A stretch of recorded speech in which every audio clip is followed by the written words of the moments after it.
एक बुजुर्ग हज के सफर पर गए थे। जब वह एक जगह से गुजर रहे थे तो उनके हाथ में एक थैला था।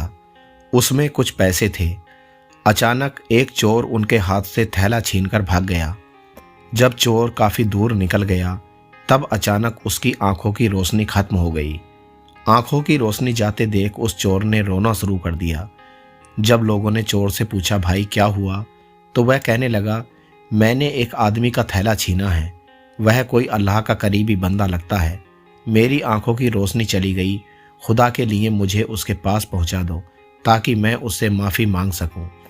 जब लोगों ने पूछा कि यह किस्सा कहाँ पेश आया तो वो कहने लगा, फला नाई की दुकान के करीब पेश आया।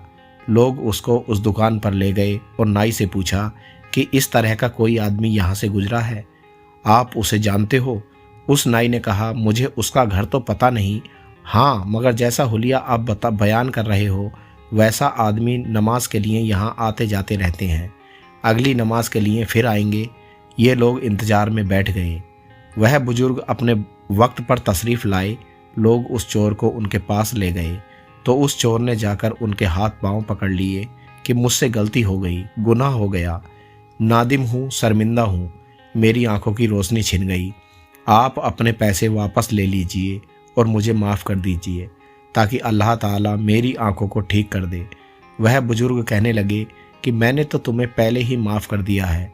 यह सुनकर चोर बड़ा हैरान हुआ और कहने लगा, हज़रत मैं तो आपका थैला छीनकर भागा था और आप कहते हैं कि माफ़ी मांगने से पहले ही माफ़ फरमा दिया। वह फरमाने लगे, हाँ मेरे दिल में कोई बात आ गई थी।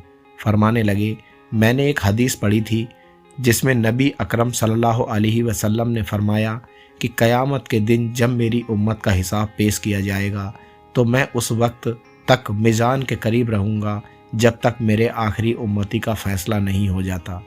मेरे दिल में यह बात आई कि अगर मैंने इस चोर को माफ़ नहीं किया तो क़यामत के दिन यह मुकदमा पेश होगा और जितनी देर मेरे मुकदमे का फ़ैसला होने में लगेगी अल्लाह के नबी अलैहिस्सलाम को उतनी देर जन्नत से बाहर रहना पड़ेगा। इसलिए मैंने माफ़ कर दिया कि ना तो मुकदमा पेश होगा ना ही मेरे महबूब को जन्नत में जाने में देर लगेगी। वह जल्द जन्नत में तशरीफ़ ले जाएंगे। अल्लाह ताला हम सबको नेक रास्ते पर चलने की तौफीक अता फरमाए। आमीन।